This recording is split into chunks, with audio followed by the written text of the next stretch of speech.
Hey guys, welcome back. I know it's been a while. 2018 was crazy, to say the least. If I could sum up 2018 in one word, it would just be yikes. Big yikes. But to catch you up, a few things have happened since I was here last. I don't know where it is, but I got my first college acceptance letter into University of North Carolina, Greensboro. And then, I don't have the physical copy, but I also got accepted into Salisbury University in Maryland. Yay, go to college! I haven't made my decision yet as to where I'm going, because I still have 3 other schools I'm applying to, but that is exciting. If we want to talk about the baby elephant in the room, I did dye my hair black. It's not a big change, but I'm really into change. I changed my room up, which you probably wouldn't know that, because didn't see my room before, but I'm really into changing little things and just changing my atmosphere and my look, appearance, and just trying to do something new every now and then. And this little change, I feel like it's gonna help me really jumpstart the things that I want to do next year. I might make a video on my goals for 2019 if you want to see that. Comment below, hit my social media, whatever you want to do. But, yeah, this is going to be my 18 things that 2018 taught me. Hope you enjoy. So, I want to talk about the big 18 things that I learned from 2018. Because in order to move on, I guess, and get ready for next year, you have to reflect on what happened this year. What went wrong, what went right, everything. So, number 1, growth does not happen over a 1-month period. My word of the year this past year was bloom, because I wanted to grow, I wanted to prosper, I wanted to finish my metamorphosis and, become who I was supposed to be. And I expected that to happen so quickly. And that's not how growing works. You have to fall, you have to rise, you have to wilt, you have to start all over from the ashes. It takes time. And you have to really acknowledge that and grasp that in order to, grow to your full potential. Also, by the way, these aren't going to be long, lengthy speeches. I just want to touch on each of the things. Number 2 is that it's okay to outgrow people.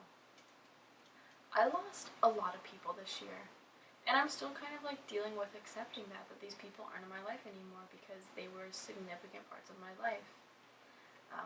But there are reasons that people outgrow you and that you outgrow people. And it's because the people in your life are either supposed to be blessings or they're supposed to be lessons. And the people that I outgrew were lessons. They taught me some things, such as, don't give too much if you know you're not going to get it in return.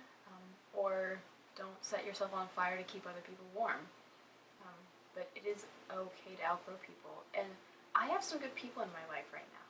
I would rather have a few really good people than to have a bunch of people surrounding me and still feel lonely. So yeah, that's it for that one. Number 3. Sorry, Mom. Good things come to those that work their asses off for it.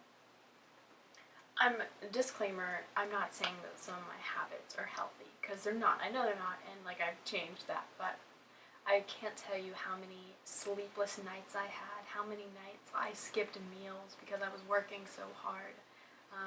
Times that I worked through lunch at school because I was working so hard because I had this bright idea and I didn't want to lose it. And the results that I'm seeing are so worth it. Of course, I'm going to take care of myself. I'm going to go back. I'm going to, eat, all that stuff. But the results are so worth it and so worth how hard I've been working to accomplish these things. Because I picture myself where I want to be in the next 2 years, the next 5 years, the next 10 years, and I work for it because I want to see that pay off. Number 4, don't take quick naps for granted. I sure have before, And this past year, like I said, been working hard, a lot of things going on. I lost a lot of sleep, and so times like maybe at lunch or in the car on a long ride when I could take a nap, I took advantage of it when I started to realize how important they were. Um, and like sometimes you feel groggy when you wake up from a nap, but at the end of the day, like you're gonna feel better taking that nap than if you would have just like stayed awake through it and like chugged a coffee. Um, Number 5, hydrate or dihydrate. Literally. I have a problem with not hydrating enough, which actually that reminds me. Let me take a sip.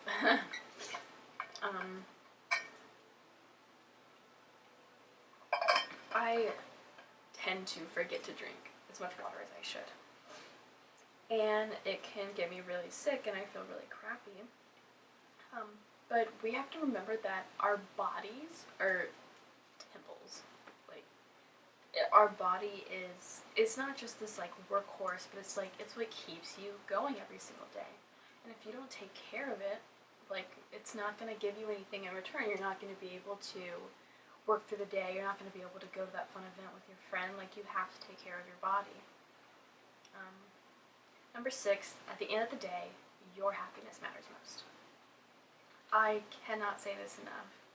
How many times I put other people first just because I didn't want to see them get hurt. I didn't want them to be upset. And I ended up feeling crappy at the end of the day. And truly, it is your happiness that matters the most at the end of the day. Because when all is said and done, when these people aren't in your life anymore, you're going to look back and you're going to be like, wow, like I was really unhappy at certain points in my life. And if you would have just taken the extra time to step back and be like, no, I'm going to do this for me, you could have been a lot happier. So you have to put your happiness first. Number 7, often we forget to let loose and have fun. And by all means, if your idea of fun is staying home and reading a book or watching Netflix, do it. Whatever your idea of fun is, don't forget to step back from working, let loose, like try and like relax your body, do some yoga, meditate, take a bubble bath, something. You have to let yourself relax because you're not a robot. You're a human being with needs and emotions and things that you enjoy. So you have to remember to step back and just take some time for yourself and do what you enjoy, or else you're gonna burn out and you're not gonna have any energy left. Number 8, not everyone deserves your time, love, and friendship. Like, I cannot say this enough. I am a loving person. I just want to give, even though sometimes I don't get in return. And there are people that, especially this year, I've witnessed that don't deserve what I was giving them, but I didn't see it at first. I just kept giving because I thought that they deserved it and I thought it's what they needed. You know, maybe it was what they needed, but not from me because they didn't appreciate it enough. And I exerted all this energy onto them. And then when someone good actually came into the picture, I didn't have anything left to give them because I was so empty because these people didn't deserve what I was giving them. So you have to be careful where you give your energy out to and who you give your time and love to and all that stuff, because a lot of the times, even though you really like the idea of this person, they're not where your energy should be going. Number 9, stand up for what you want, even if you're standing alone. Like, I know I keep saying this, but I can't emphasize this enough. There are going to be things that you think are important and that you value, and if it's what you care about, what you're passionate about, but no one else feels the same way, stand up for it anyways. Because there could be someone else that cares about it, but they're too scared to speak up. And so you have to be the voice that puts it out there for them, and that they can stand up and rally around you and be like, yeah, like, we're here for this, but someone has to start that chain reaction. Number 10, speak up for yourself and get the help you need. This was big for me because, as some of you might know, I have dealt with depression, anxiety, things like that for the past almost 5-6 years. And I never spoke up and got help because I was afraid that I was going to be denied the help that I needed and it was just going to be pushed to the side. But I went to my mom and I was like, I need help. It's getting out of my control. I'm scared that I'm going to go down a bad path again. I need help. And I went to the doctor and they put me on some medicine, and I mean, things aren't fixed because medicine doesn't fix people. It just like makes things more bearable, but I feel a lot better than I did before because I finally spoke up and I got the help that I needed, and that is so important, realizing that you have needs and that sometimes you have to go to an adult about it. With that being said, number 11, it's okay to fight with your family, but they're not against you. I've spent a lot of my life not resenting, but like hiding from my family just because like we disagree on things and we fight, and I feel like they're not going to understand when I say certain things, but your family is here for you no matter what. And at the end of the day, a lot of the times, they're the only ones that are going to truly have your back. And if you don't realize that, like, what are they there for? What's the purpose if you're not going to go to them for things? And I'm still working on this myself. Like, don't get me wrong, I don't have any of these things spot on right yet. I'm still working on them. But I've realized this year, especially a few weeks ago, that my family is here for me, and I need to realize that and be more open and gentle with them. 12. Finding your identity is a process, and loving yourself isn't selfish. I've had to make a lot of choices this year, like, in order to do what was best for myself. Like, I had to cut people off, I had to start hanging around different people, I had to do different things, I had to change certain things in my life. But none of those choices were selfish because I was doing what I needed to really love myself and love my life and find who I am. And that's really important because your identity is literally who you are. So you have to do whatever you need to do to find that. This one is a big, like, duh, but those things that you're upset over aren't going to matter a year from now. I'm sensitive. I have a lot of emotions. But UPS truck. Sorry. Those things that you're getting upset over aren't gonna matter. Personally speaking for myself, thinking grand scheme instead of just like a year from now, when I'm graduating with a doctorate and going into my field that I have like thought about a lot of my life, this little petty high school drama is not gonna matter. Those people that I look at in the hallway and just like fill me with disgust aren't gonna matter. Like, I have so many bigger things in my life right now that I have to remember that these things are so minuscule that they don't matter at all. And I know it's hard sometimes because you get caught up in the moment and you're like, wow, like that really sucks. But you have to remember that bigger things are coming your way. 14, you don't have to spend more to prove how much someone means to you. I'm not saying I'm materialistic or that I just give into capitalism, but sometimes I feel like I have to spend more money to show people how much they mean to me. But it was through receiving others' gifts that I realized that wasn't the case. Like, my boyfriend went out of town and he's going to be gone for 2 weeks.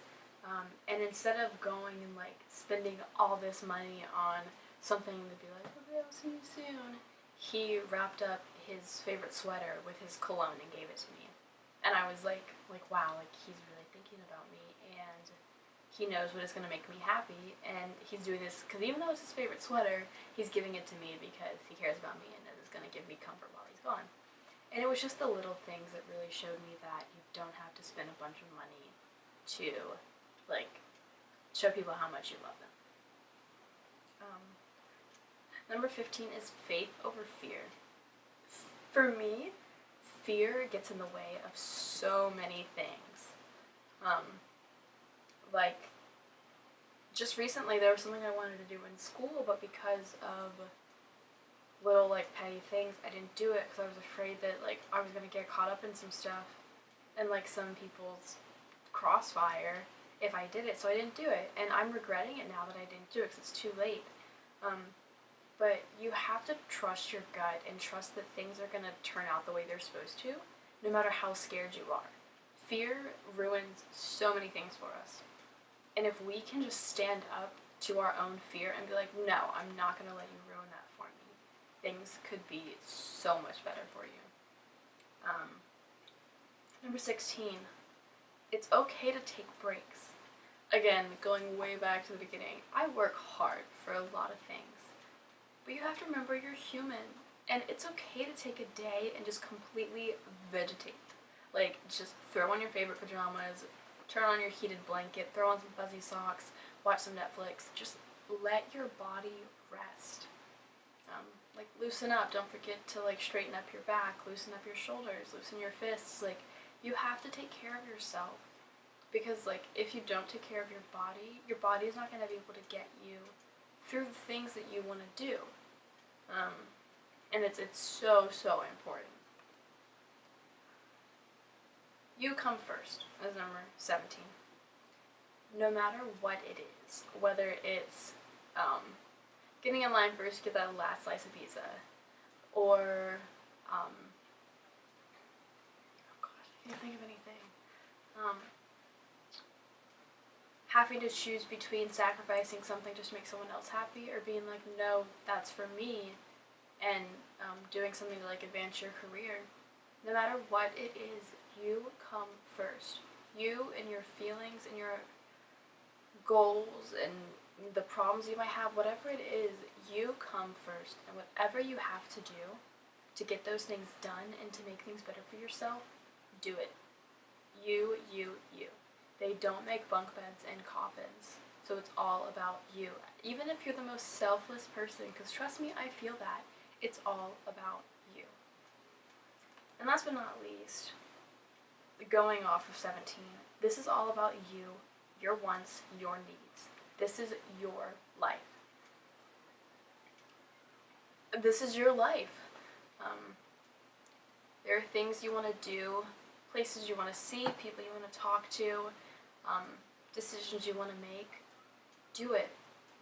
You're going to be scared at first, you're going to be uncomfortable, but step out of your comfort zone. Put faith first. Have a little bit of trust in yourself and just do it. Because if you want to become the best version of you and live your best life this next year and years after that, you have to remember that this is your life. This is your story. Even if you're taking it chapter by chapter, do what you have to do for you. No matter what anybody else says or is gonna like look at you and think different, whatever. You're not always gonna make everyone happy, and you're not always gonna meet people's expectations, but if you make yourself happy and you meet your own expectations, that's all that matters. And with that being said, there is some stuff that needs to be done for 2019, and I gotta get some of that done. So thank you so much for listening to my 18 things that 2018 taught me. I hope to put out more content this next year. We're gonna try because, you know, college. But yeah. So if I don't post again until 2019, which who knows at this point, I'll see you next year.